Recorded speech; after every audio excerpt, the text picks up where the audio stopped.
If you want to understand where the consumer goods industry is going, you don't start with supermarkets. You start here, Expo West, thousands of brands, thousands of new products, all trying to predict what consumers will buy next. But when you step back and look at it all together, a few very clear patterns start to emerge. These are the biggest trends shaping food and beverage in 2026. All right, what's up? I'm Brent, founder of Mind Control and Supergoods, and we're out here at Natural Products Expo West. Let's go check it out. We believe that brands don't create trends, consumers do. And trends are shaped by culture, social media, influencers, sports and nutrition research, technology and product innovation. And at the end of the day, trends come from culture. Brands simply package those trends into products, and speed matters. So when we're looking at trends like in this video, these are trends that brands are pushing into the market right now. Some are early, maybe some are mature. Let's get into it. Obviously, we have to talk about protein. Protein has evolved from supplements and shakes and protein bars into almost every food format possible. We saw a whole bunch of formats around. It's moved from sports nutrition into mainstream food ingredient. Protein's interesting because it's the last demonized macronutrient. Sugar and carbs have been demonized, fat's been demonized. Protein remains largely positive. And one of probably the most interesting examples we saw in protein was a brand called Juicy Bite. They're basically a packaged, ready-to-eat chicken breast. Let's hear from them. Our product actually is a fully cooked chicken breast. This is a Korean style. And what makes Korean style chicken breast is it's in a softness, in a texture. So we use a steam sous vide technology to reserve all the juice inside of a chicken. But the way we market it, we try to market it as if it's a protein bar replacement. So one of the hottest trends in 2026 is GLP-1 drugs and how they're starting to influence food consumption. So I'm sure you've heard of Ozempic or those other drugs. They're basically an appetite suppressant. They help slow digestion, regulate the blood sugar, and basically drive weight loss. There's somewhere around 10 to 15 million Americans already using GLP-1s, and that's expected to grow rapidly, maybe even double over the next few years.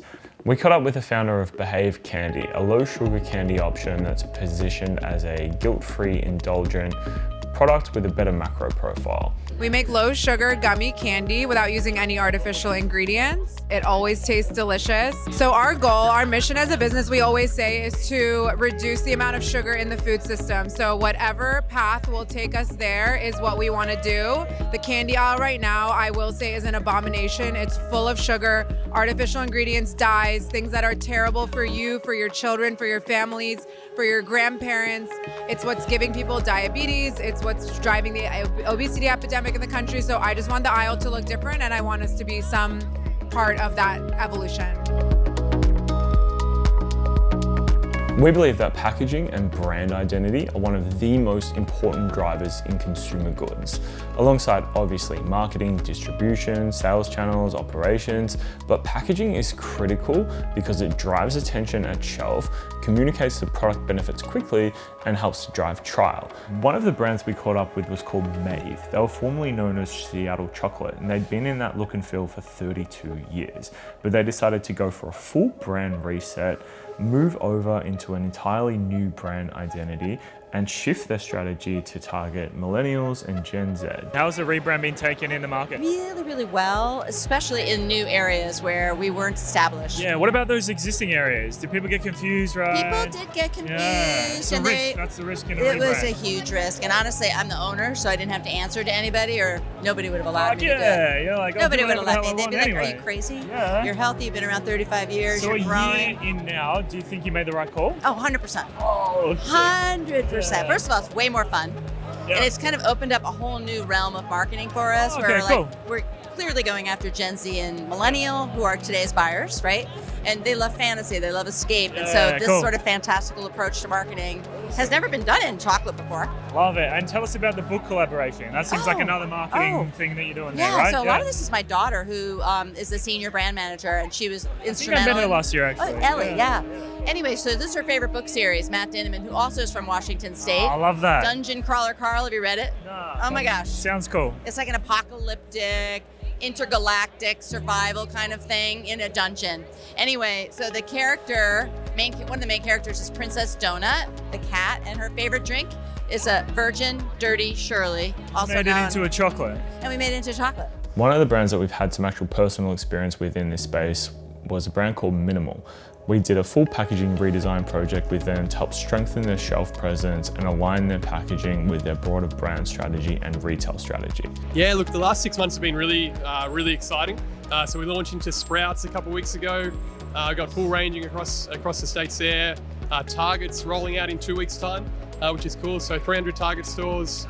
And then just a bunch of specialty, kind of more boutique-y retail chains. So Gelson's, Lazy Acres, a bunch of spots. So yeah, it's really exciting. We engaged with a guy called Brent, who is exceptional at redesigning the brand. And it's taken it from an extremely minimal product, which you had no idea what was even in the thing, to what we have now, which is extremely retail ready and just captures the attention immediately. You know exactly what's in the product, and it's a great rebrand. The whole Expo seems to be talking about the packaging. Yeah, it's been incredible, so can't speak highly enough. So one key idea that pretty much every brand should think about is their design thinking around their brand identity as a whole. So beyond packaging, looking at their distinctive assets, working out things like color, characters, symbols, graphic devices. And one of the best examples that we saw was a brand called Yaya and Friends. They have built this whole brand world around this very distinctive identity in the space of olive oil and now beyond. It doesn't really say olive oil even on the bottle, right? So people come here all the time and say what is it, But it's kind of what makes it so special, because it's not obvious, and in a shelf it really stands out because it's the SDIs. And let me just show you, this is like the face of Yaya, so a Greek grandmother, and this is her scarf, the headband that she would wear, and all the colored bottles, that's her friends, so yeah. Another trend that we can't escape is hydration. The interesting thing about hydration is the difference between regions. So our friends at Sticky Beat conducted some research into this and how to look at what's going on in different markets. And the US is so far ahead of Australia and New Zealand. In the US, people use electrolytes as a daily part of everyday wellness hydration.